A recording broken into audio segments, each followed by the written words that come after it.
لمسہ Junooniyat by Alisha Khan episode number 3۔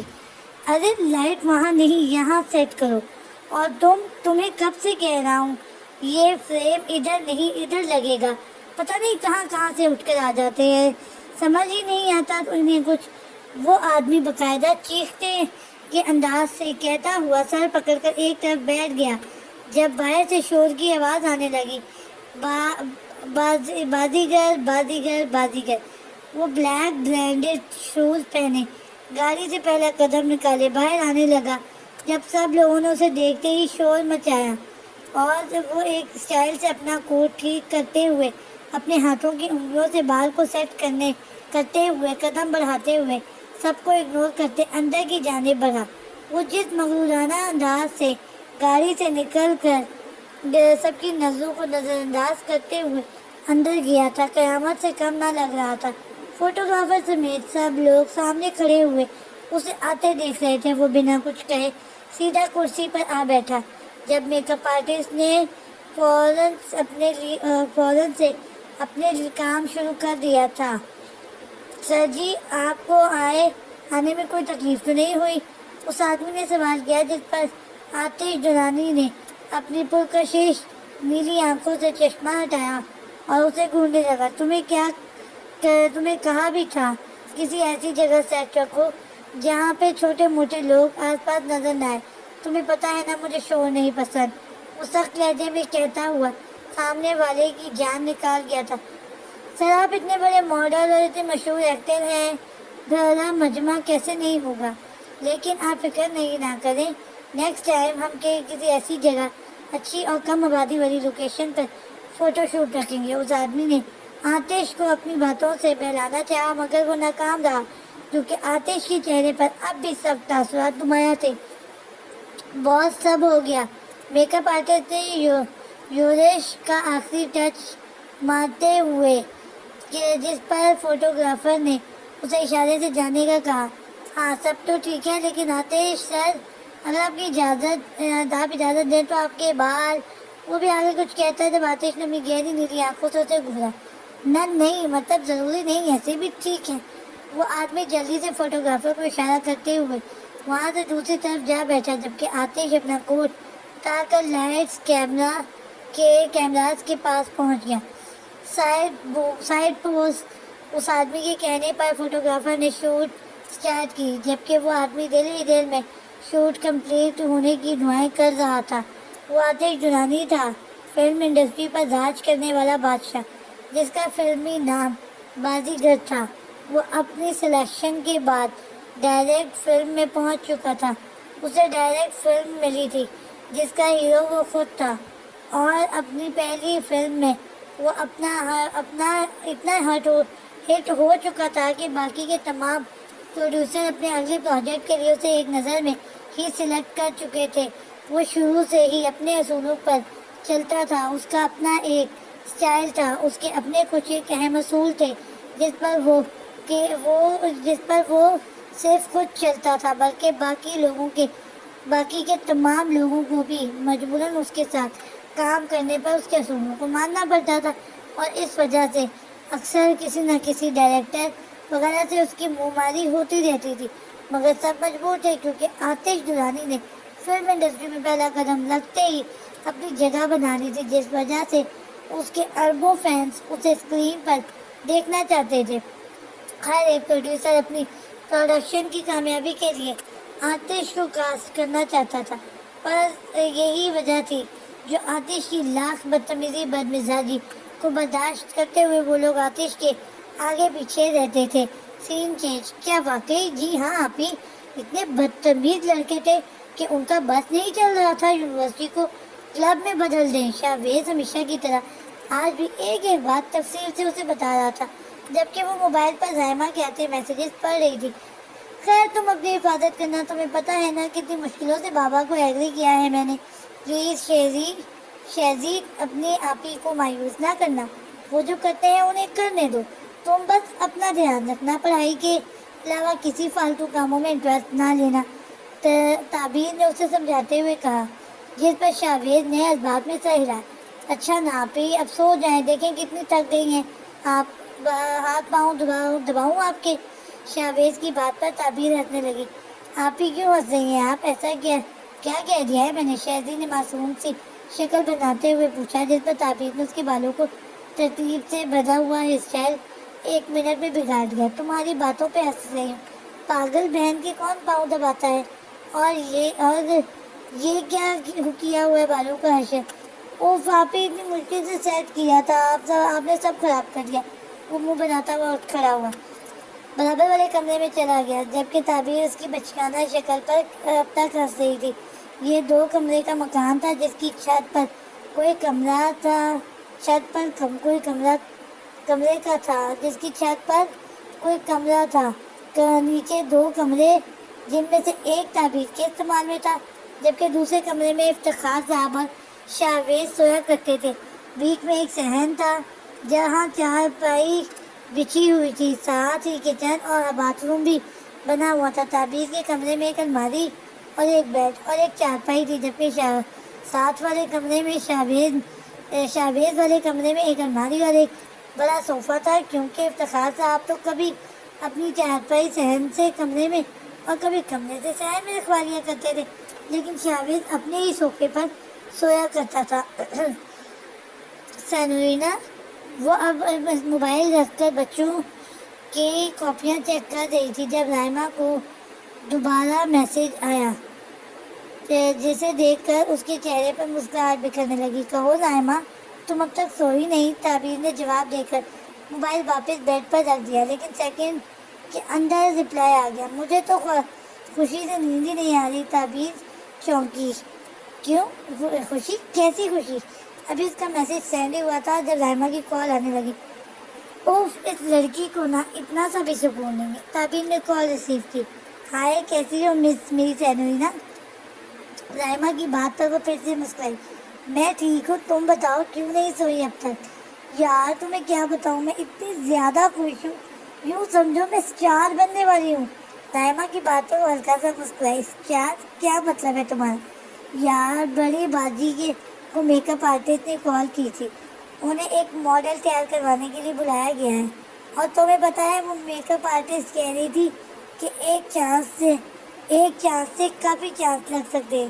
وہ excitement سے تعبیر کو ساری تفصیل بتانے لگی، کیونکہ تعبیر کو اس پارلر میں کام کرتے ہوئے کوئی 3-4 سال تو ہو ہی گئے تھے، اور یہ پارلر رائما کی بڑی بہن کا تھا، جس میں وہ اپنی غیر موجودگی میں اکثر رائما کو پارلر میں بھیج دیتی تھی.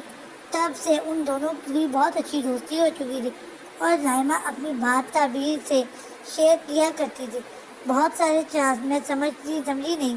تعبیر نے ناسمجھی سے کہا، جس پر رائما نے ماتھا پیٹا. اوف یار، بہت سارے چانس کا مطلب ہے اگر میں بھی آپ ہی کے ساتھ جاؤں تو ہو سکتا ہے مجھے وہاں کوئی جاب مل جائے، اور کیا پتہ ایک دن مجھے ماڈلنگ بھی کرنی پڑے اور پھر میں بہت بڑی سپر اسٹار بن جاؤں. وہ اسے اپنے دل کی بات بتاتے خوابوں کی دنیا میں چلی گئی. وہ ہمیشہ سے ایسا ہی کرتی تھی. پھر تعبیر اسے حقیقت کی دنیا میں اتارا کرتی تھی. اوف رائما، پاگل لڑکی، اتنی آگے کی کیا سوچ لیا تم نے؟ میں نے تمہیں پہلے بھی سمجھایا تھا کہ اتنی امیدیں وابستہ نہ کیا کرو. جب امید ٹوٹتی ہے تو پھر انسان اندر سے ویران ہو جاتا ہے. تعبیر اسے سمجھانے لگی، جس پر اس نے منہ بنایا. جاؤ یار، تم سے تو بات کرنا ہی فضول ہے. بندہ کبھی ابھی بات بھی منہ سے نکال لیا کرے، اچھی بات بھی منہ سے نکال لیا کرے. رحمہ نے اپنی بات مکمل کر کے فون بند کر دیا تھا، جبکہ وہ پچھتا رہی تھی. اللہ اس لڑکی کو تھوڑی عقل دے دے، پتہ نہیں کب سمجھ آئے گی اسے. وہ خود کلامی کرتے ہوئے دوبارہ سے کاپیاں چیک کرنے میں مصروف ہو گئی تھی. سین چینج. شام کا وقت تھا جب ہاسٹل پورا ویران پڑا تھا. وہ جاسوس نظروں سے باہر کا جائزہ لیتی ہوئی واپس سے دروازہ بند کر گئی. پاؤں سے جوگرز چڑھانے سے انداز میں پہن کر کھڑکی سے باہر جھانکنے لگی، جبکہ حلیم ہر بار کی طرح اس بار بھی ہاتھ باندھے اس اڑتی چڑیا کو دیکھ رہی تھی. لگتا ہے وہ لوگ آ گئے. ہوا کے گھوڑے پر سوار وہ اپنا موبائل اور والیٹ لیے کھڑکی کی طرف بڑھی، مگر دوسری طرف کھڑکی کھڑی ہرمین پر نظر گئی جو اسے ہی گھور رہی تھی. اچھا نہ جائیں، آنکھ سنبھال لے، بہن ہو گئی آج سنبھال لے بہن ہوں گی، کل سے پکا پرومس کہیں بھی نہیں جاؤں گی۔ وہ اس کے گالوں کو چومتی یوں ہی دور ہوئی، جبکہ حریم اب تک بے تاثر چہرے لیے کھڑی تھی۔ ہر سنڈے تم یہی کہتی ہو آئز؟ حریم نے ایک افسوس بھری نگاہ اس کے کپڑوں پر ڈالی۔ ٹائٹ سی بلیک پینٹ، بلو ٹی شرٹ جس کے اوپر چیک والی شرٹ جس کے بٹن کھول رکھے تھے پہنے، وہ عجیب فنٹر ہی معلوم ہو رہی تھی۔ یار جانی سمجھا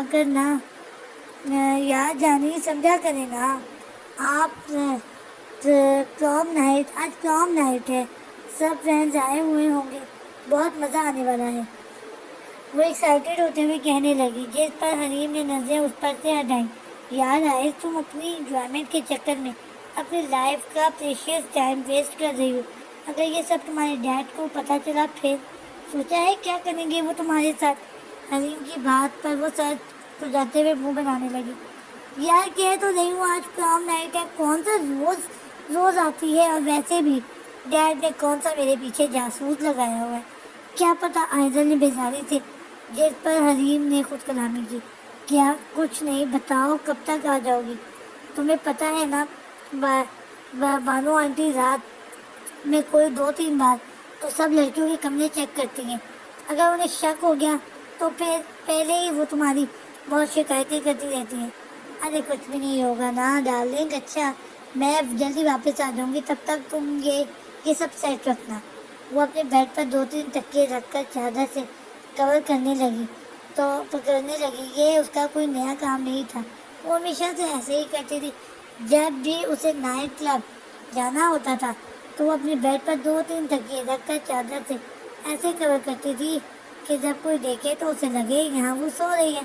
مقصد تو اس کا کچھ غلط نہیں ہوتا تھا، ہاں لیکن وہ اپنی لائف کو اپنی مرضی سے جینا چاہتی تھی۔ ڈیڈ تو اس کے آؤٹ آف کنٹری تھے، وہ کافی چھوٹی تھی جب اس کی ماں کی ایک جان لیوا بیماری سے موت ہو گئی تھی، تب سے اب تک اس کے باپ نے اسے اسی ہاسٹل میں ڈال دیا تھا۔ جب سے اب تک وہ صرف 2 بار ہی ملنے آئے تھے۔ وہ اپنے بزنس میں اتنے مصروف رہتے تھے کہ ان کے پاس اپنی بیٹی سے بات کرنے کے لیے 2 گھڑی وقت بھی نہیں ہوتا تھا۔ وہ ہر مہینے ٹائم پر اچھی خاصی پاکٹ منی اسے بھجوا دیا کرتے تھے، جس سے وہ اپنی لائف کی تمام اخراجات پورے کرتی تھی، اور ساتھ ہی ساتھ اپنی زندگی کو اپنی مرضی سے خراب کرنے کی عادت بھی ہو چکی تھی۔ لو یو، ٹیک کیئر، وہ اسے فلائنگ کس دیتی ہوئی کھڑکی سے نیچے اترنے لگی۔ دھیان سے حریم اس کے پیچھے اسے دیکھتی گئی، جس طرح وہ پائپ کو پکڑ کے نیچے چھلانگ لگا رہی تھی۔ اگر کوئی اور لڑکی ہوتی تو سب سے پہلے وہ نیچے گری ہوتی، پھر اس کا منہ ٹوٹا اور ساتھ ہی دانت بھی، اور پھر کئی چوٹیں بھی آتی، مگر اس لڑکی کو تو اب عادت ہو چکی تھی اچھل کود کرنے کی۔ بائے، وہ آخری بار ایک سرسری سی نظر مارتے ہوئے سیدھا بائک پر جا بیٹھی۔ وہ اس کا کلاس فیلو تھا جو اسے پک کرنے آیا تھا، کیونکہ رات کے اس پہر وہ اپنی کار تو نکالنے سے رہی تھی، اس لیے جب بھی اسے رات کے وقت کسی پارٹی یا کلب میں جانا ہوتا تھا وہ اپنے کلاس فیلوز کو بلایا کرتی تھی۔ پتہ نہیں کب یہ اپنی لائف کو سیریس لے گی۔ حریم خود کلامی کرتی ہوئی اپنے بیڈ پر آ بیٹھی اور کتابوں میں مصروف ہو گئی۔ حریم ویسے تو اس سے 4-5 سال چھوٹی تھی، لیکن وہ ہمیشہ سے یہی رہا کرتی تھی، کیونکہ اس کے والدین کا ایک کار ایکسیڈنٹ میں انتقال ہو گیا تھا، جس کی وجہ سے اس کی دادی نے اپنی عمر کو دیکھتے ہوئے اسے یتیم خانے بھیج دیا تھا، اور پھر کچھ ہی مہینوں بعد پتہ چلا تھا کہ اس کی دادی بھی وفات پا گئی ہیں۔ وہ 10 سال کی تھی جب اس کی ٹیچر نے اسے یتیم خانے سے آزاد کروا کے اس ہاسٹل میں داخل کروا دیا تھا۔ تب سے اب تک وہ یہیں پر رہتی تھی، اور آئزل اور اس کا کمرہ ایک ہی تھا۔ آئزل نہ چاہتے ہوئے بھی اس کی عمر کو دیکھ کر اسے اپنے ساتھ رکھنے پر راضی ہو گئی تھی، لیکن وقت گزرنے کے ساتھ حریم آئزل کی بیسٹ فرینڈ بن گئی تھی۔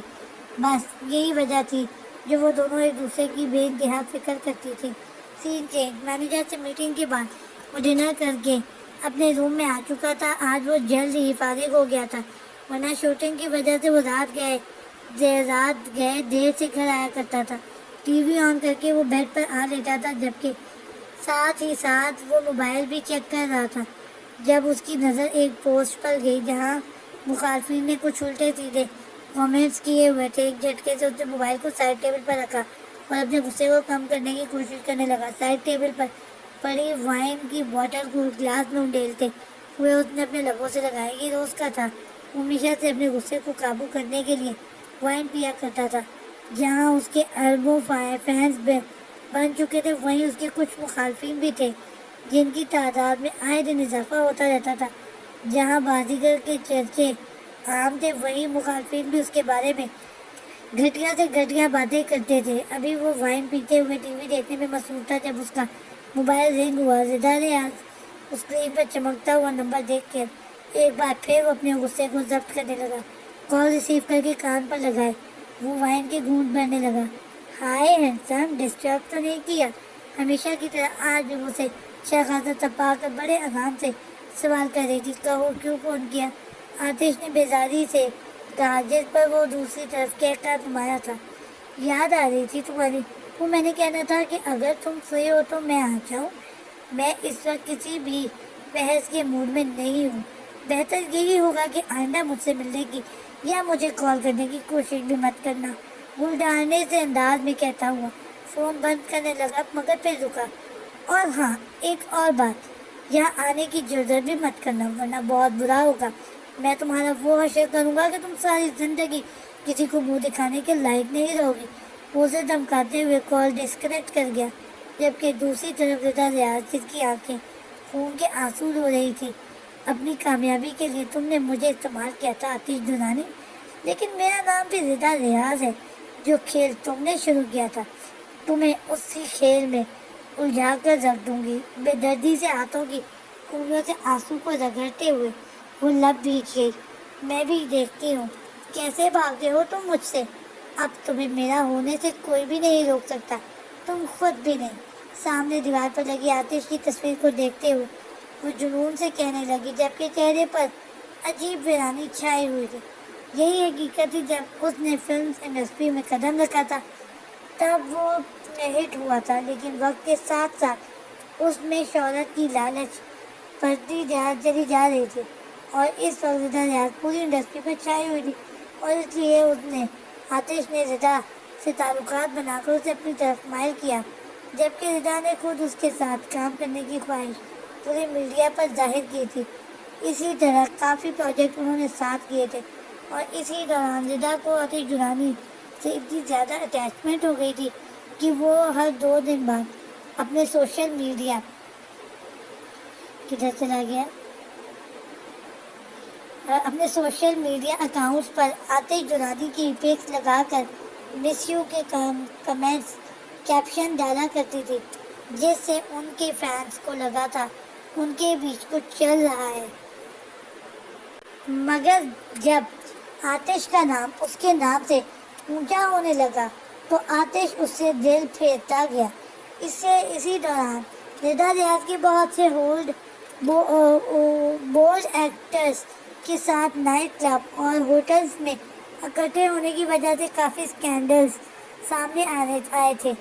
آتش کو جب یہ بات پتہ چلی تو وہ اپنی ساکھ اور نام کو بچانے کے لیے اس سے دوری اختیار کر گیا، مگر ایک بار جب وہ ڈرنک میں تھا تب رضا نے اس کے ساتھ اپنی پکس وائرل کی تھی جن میں آتش اسے ریڈ روز دے رہا تھا۔ تب سب کو لگا آتش اسے پرپوز کرنے والا ہے۔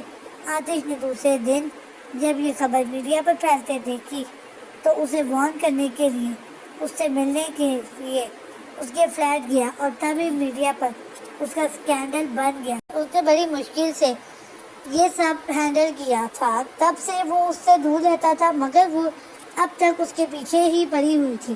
آتش نے ایک ٹھنڈی سانس لے کر اس کا نمبر بلاک لسٹ کے ہیڈ پہ آ کر وہ بیڈ پر آ کر آنکھیں بند کرتا نیند کی وادیوں میں کھو گیا۔ سین چینج، یاہو! ہر طرف سے شور برپا تھا۔ تیز میوزک کی آواز سے پورا کلب مانو جیسے ہل رہا تھا۔ سب لوگ اپنے گروپ کے ساتھ انجوائے کر رہے تھے۔ یہ پروم نائٹ تھی جہاں سب کے سب اپنی تمام ٹینشنوں سے بھاگ کر یہاں آ کر اپنی ہی دنیا میں مگن ہو گئے تھے۔ وہ اپنے دوستوں کے ساتھ ڈانس کرنے میں مصروف تھی، جوس کے گلاس کو وہ ایسے پکڑے ہوئی تھی جیسے شراب کی بوتل ہو۔ ویسے اس نے 2-3 بار تو ڈرنک کی تھی، جس پر حلیم نے اسے سنبھالا تھا، ہاسٹل میں سب سے چھپا کر وہ کمرے میں واپس لائی تھی۔ آئس چلو ڈانس فلور پہ چلے، اس کے ایک دوست نے اسے اشارے سے اپنی طرف بلاتے ہوئے کہا، جس پر وہ اس کے ساتھ ڈانس فلور پر چلی گئی۔ بہت سارے لوگ، جن میں سے کچھ تو ہوش میں تھے ہی نہیں، سب ڈانس کرنے میں مصروف تھے۔ اس نے بھی اپنے مخصوص چین میں جھومنا شروع کر دیا۔ یاہو! وہ فل انجوائے کر رہی تھی۔ لائٹس آف آن ہونے کی وجہ سے کسی کا چہرہ واضح طور پر دکھائی نہیں دے رہا تھا۔ ابھی وہ مزید جھومتی جب اچانک سے وہ کسی سے ٹکرائی، اور جس سے وہ ٹکرائی اس کے ہاتھ سے پکڑا ہوا گلاس زمین پر جا گیا، جبکہ اس کی جیکٹ بھی تقریباً خراب ہو چکی تھی۔ I am so sorry. ابھی وہ نظر اٹھا کر سامنے دیکھنے ہی لگی تھی جب سامنے کھڑے وجود کو دیکھ کر مانو جیسے فریز ہی ہو گئی تھی۔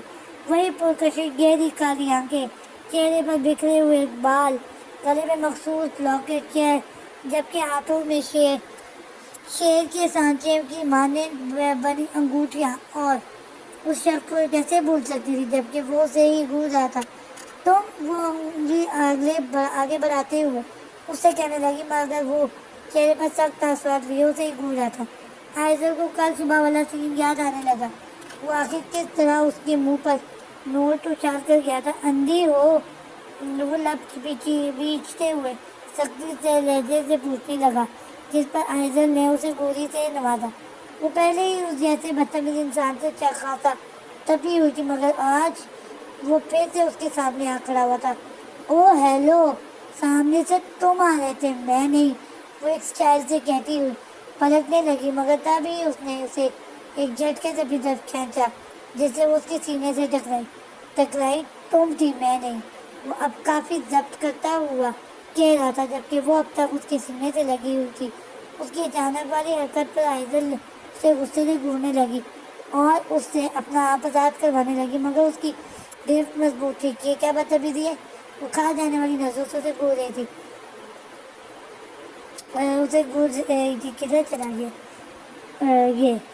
ابھی تم نے میری بدتمیزی دیکھی ہی کہاں ہے؟ وہ رومانی الفاظ میں کہتا ہوا اس سے وہ اس وقت زہر لگ رہا تھا، جبکہ یہ الفاظ اس نے آئزل کے لبوں پر نگاہ دوڑاتے ہوئے کہا تھا۔ چھوڑو مجھے! آئزل نے مزاحمت کرنا چاہی، مگر ناکام رہی۔ وہ اب تک اسے اپنے قریب کیے کھڑا رہا۔ اگر نہ چھوڑوں تو؟ آئیبروز کا زاویہ بدلتے ہوئے اس نے یہ الفاظ ادا کیے، جس پر آئزل نے آنکھ اگلتی ہوئی نظروں سے اسے دیکھا، جس پر وہ یک طرفہ مسکرانے لگا۔ مگر تبھی ایک پل کے لیے آئزل اس کے اس حسین مسکراہٹ میں کھو سی گئی تھی، مگر اگلے ہی لمحے وہ سنبھل گئی تھی۔ کیا چاہتے ہو مجھ سے؟ اسے پتا تھا یہ ڈھیٹ انسان ایسے ہی اس کی جان نہیں چھوڑے گا، اس لیے اس نے کام کی بات کی، حساب۔ جبکہ وہ مختصر سا کہتا، اس کے چہرے کے ایک ایک نقش کو غور سے دیکھنے لگا۔ کیسا حساب؟ وہ سوالیہ نظروں سے اسے دیکھنے لگی۔ جو جیکٹ تم نے ابھی ابھی خراب کی ہے، اس کی قیمت 2500 روپے ہے، وہ اس کی ہلکی براؤن آنکھوں میں دیکھتے ہوئے کہنے لگا، جس پر آئزل نے بامشکل دوسرے ہاتھ کو اپنی پینٹ کی جیب تک بڑھایا اور والیٹ سے 2000 نکال کر اور ایک 500 کا نوٹ نکال کر اس کی طرف بڑھائے، جبکہ 5000 کا نوٹ جو اس کی والیٹ سے جھانک رہا تھا اس نے واپس والیٹ میں رکھا۔ تبھی اس کی گرفت ٹیڑھی پڑی۔ اس نے پہلے ان نوٹوں کو بغور جائزہ لیا، پھر آئزل کو دیکھنے لگا۔ ہو گیا؟ وہ اپنے کالر کو ٹھیک کرتی اسٹائل مار کر مڑنے لگی، مگر تبھی اس نے پیچھے سے اس کا ہاتھ مروڑا، جبکہ اس بار وہ پیچھے تھا۔ ابھی حساب باقی ہے۔ اس کے پشت پر اپنی تھوڑی جمائے اسے گوشی نما انداز میں مخاطب ہوئی۔ اس کی گرم سانسیں اپنے نازک سی گردن میں پڑتی محسوس ہوئی کہ آئزل کی ریڑھ کی ہڈی میں عجیب سنسناہٹ محسوس ہوئی، جبکہ وہ اس کی کلون کی خوشبو دھیرے سے اپنی سانسوں میں اتارنے لگا۔ کیا مطلب؟ وہ بمشکل لب ہلاتی ہوئی یہ لفظ ادا کر گئی۔ جو گلاس تم نے توڑا ہے اس کی قیمت پتہ ہے کیا تھی؟ وہ ایک عجیب سی بات کہتا ہوا اسے پیچھے موڑ کر دیکھنے پر مجبور کر گیا۔ گلاس ٹوٹ گیا، پھر کیا فرق پڑتا ہے کتنی بھی قیمت ہو؟ وہ اس کی طرف پلٹ کر اپنے آپ کو سنبھالتی ہوئی اسے کہنے لگی، اور اگر میں کہوں یہ گلاس میں اپنے ساتھ لایا تھا اپنے گھر سے، تو پھر؟ جریز کی بات پر وہ عجیب کیفیت میں مبتلا ہوئی۔ آخر کیا تھا وہ ایک بات کا عجیب سا جواب ہمیشہ تیار رکھتا تھا۔ واہ نائس، تو پھر بتاؤ کیا قیمت ہے اس گلاس کی؟ وہ ہاتھوں سے تالی بجاتے ہوئے کہنے لگی، جس پر سامنے کھڑے شخص نے لب ہلاتے ہوئے کچھ کہا، لیکن میوزک کی آواز اور اتنی تیز تھی کہ آئزل کی کچھ سمجھ نہیں آئی۔ وہ سوالیہ نظروں سے گھورنے لگی۔ روریز نے ایک جھٹکے سے اس کا ہاتھ پکڑا اور اپنے ساتھ کھینچتا ہوا دوسری طرف لے گیا، جہاں میوزک کی آواز اب کافی کم سنائی دے رہی تھی۔ 2 گلاسوں کا سیٹ اپ پورے 150 کا، جس میں سے ایک گلاس آج صبح میں نے شیشے میں مار کر توڑا تھا اور دوسرا ابھی تم نے دھکا مار کر توڑا ہے۔ 150 کے 2 گلاس یعنی 75 روپے کا ایک گلاس ہوا۔ وہ پوری بات تفصیل سے بتاتا ہوا اس وقت میتھ کا ایکسپرٹ ہی لگ رہا تھا۔ آئزل نے اسے گوئی سے نوازتے ہوئے جیب سے ایک 50 اور 2 10 کے نوٹ نکالے، جبکہ اب وہ دوسری جیب سے سکہ نکال رہی تھی۔ 5 کا سکہ نکال کر اس نے سارے پیسے کے سامنے کھڑے شخص کو تھمائے۔ یہ رکھو، اس کی ضرورت نہیں۔ وہ 5 کا سکہ اسے واپس دیتا ہوا اسے اس نئے تجسس میں ڈال چکا تھا۔ اس بار آئزل کو لگا وہ پھر سے کچھ نہ کچھ کہے گا۔ وہ چپ چاپ سکہ تھامے قدم بڑھانے لگی۔ پوچھو گی نہیں کہ 5 روپے کیوں معاف کیے میں نے؟ وہ خود ہی سوال کرتا ہوا اس کے بٹے قدموں کو رو گیا۔ چلو میں خود ہی بتا دیتا ہوں۔ وہ کیا ہے نا، وہ بھی سوالیہ نظروں سے دیکھ رہی تھی جب وہ 2 قدم اس کی طرف بڑھتا ہوا بالکل اس کے قریب آ کھڑا ہوا، جبکہ وہ پیچھے ہونے لگی، مگر پیچھے تو دیوار تھی۔ وہ کیا ہے نا، تمہارے کلون کی خوشبو مجھے پسند آئی، اس لیے یہ 5 روپے تم پر معاف۔ وہ اپنی گہری کالی آنکھوں کو اس کی بڑی بڑی آنکھوں میں گھارتے ہوئے مدھم لہجے میں کہنے لگا۔ وہ اس پر ہی اس دوران ہی آئزل کو لگا اس کی ایک بیٹ مس ہوئی ہے۔ وہ اس کے لبوں کو مزید قریب آنے لگا۔ آئزل کو اپنا دل بند ہوتا محسوس ہو رہا تھا۔ نہ جانے وہ آج کچھ کیوں نہیں کر پا رہی تھی۔ زوریز کے مزید قریب آنے پر آئزل نے آنکھیں میچ لی، تبھی وہ ایک مدھم سی پھونک مارتے ہوئے اس کے ہوش اڑاتا پھر پل بھر میں وہاں سے غائب ہو گیا۔ آئزل نے اس کی غیر موجودگی محسوس کرتے ہوئے دھیرے سے اپنی آنکھیں کھولی تو وہ وہاں نہیں تھا۔ آئزل نے ہر طرف نظر دوڑائی، مگر وہ اس سے ایسے غائب ہوا جیسے وہ وہاں تھا ہی نہیں۔ یہ مجھے کیا ہو رہا ہے؟ وہ اپنے دل کے مقام پر ہاتھ رکھ کر اپنی تیز ہوتی دھڑکنیں محسوس کر رہی تھی۔ آئز کہاں ہو تم؟ دوستوں کی آواز پر ہوش میں آئی تھی۔ جاری ہے۔